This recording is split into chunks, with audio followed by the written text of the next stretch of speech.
Hi there guys, Joel here from Aussie Chart Trends. Today's market update is for Monday the 25th of February 2013.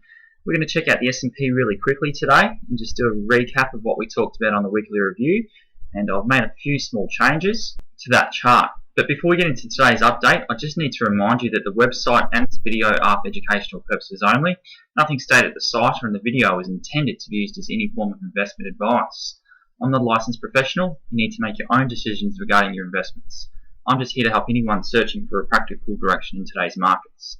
So firstly, just looking at the S&P, I've revised the neckline. On the weekly review, I was talking about this 1500 level and this 1497 level that we've been watching.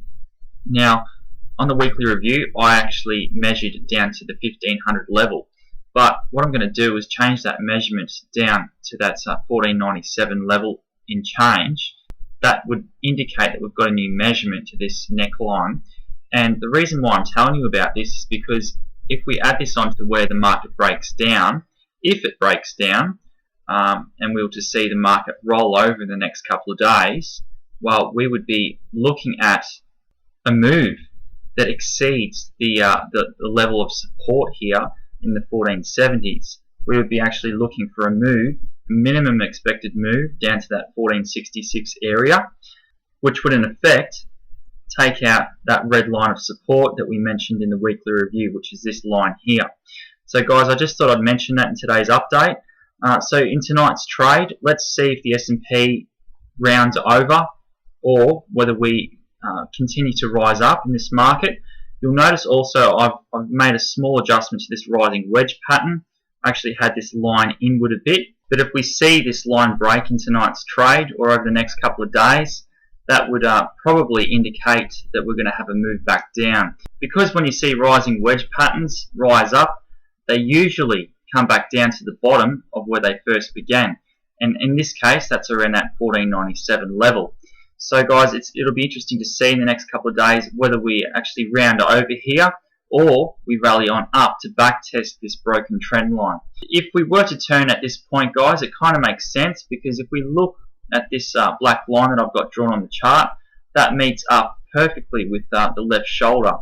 The only thing is, though, that I do strongly question is that we have busted out of this long-term channel, and I still think it deserves a back test. So the apex of this rising wedge pattern, funny enough, points right at this area. So we may see a break of this rising wedge, then a rally up to go and back test the apex. That's just a scenario, and it'll be interesting to see how that one plays out. Alright guys, let's take a look now at the asx200. Okay, looking at the hourly chart here of the asx200, I've actually sat around today and observed this chart, and I've done a lot of reading, because something in the chart here that is not adding up. On the weekly review, we were discussing that this blue line here, it could be a neckline to a potential head and shoulders top. But on the weekly review, I was saying that it didn't really sit well with me, because the fact is we don't really have any symmetry to this pattern at all.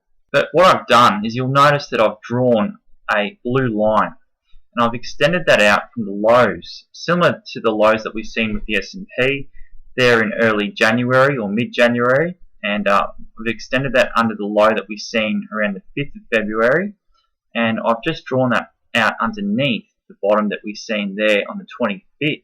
Now what appears to be going on is it looks as if we've got a broadening top formation, and that's where we see this blue line here would be the support line, and I've changed our top channel line that we've been observing for a long time to a blue color.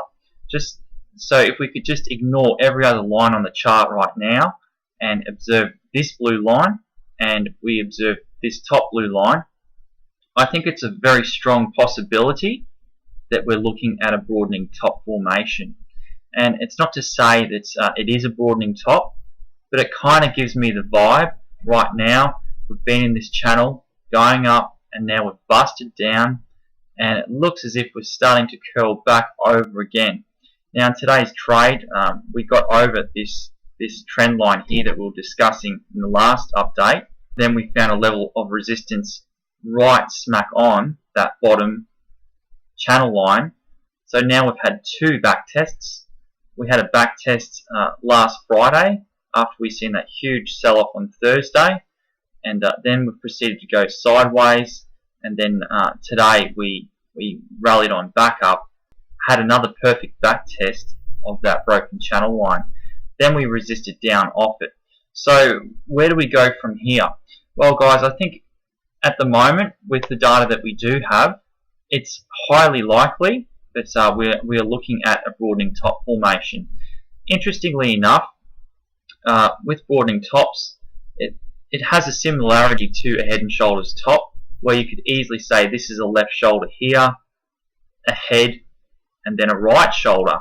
But I really don't think that that's the case, because broadening tops usually are a lot more extended and a lot more wider, and well, that's hence the name broadening top. So that's why I'm sort of thinking now that we're potentially looking at a broadening top.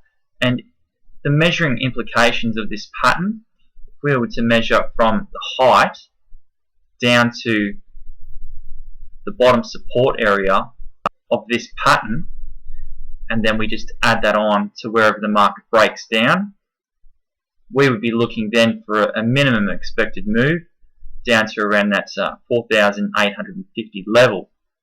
So guys, you could say at the moment our support level to this is around that 5,000 level. Now, in defense of the markets coming down, we still have a lot of areas of support here, but I wouldn't be counting on them too strongly. The reason being is because broadening tops can be fairly powerful patterns, and they can push the market down quicker than what you can put your finger on a trigger. So it'd be interesting to see whether this pattern actually plays out, or whether we're looking at something completely different. But I think it's definitely time to be alert at the moment. And as you can see, like on Friday, we had this rally up, and you could even say that we're potentially looking at one of these little bear flag patterns where the market rallies up, gets restricted, and then eventually comes down to break that bottom line. And then that's when we would probably see another trip down to test this blue line. So very interesting time with the asx200. Let's see what happens in the coming days, but I think it's definitely time to be alert at the moment. Alright guys, well, I'll be back tomorrow with another fresh daily market update, and thanks very much for watching, and I'll see you guys then.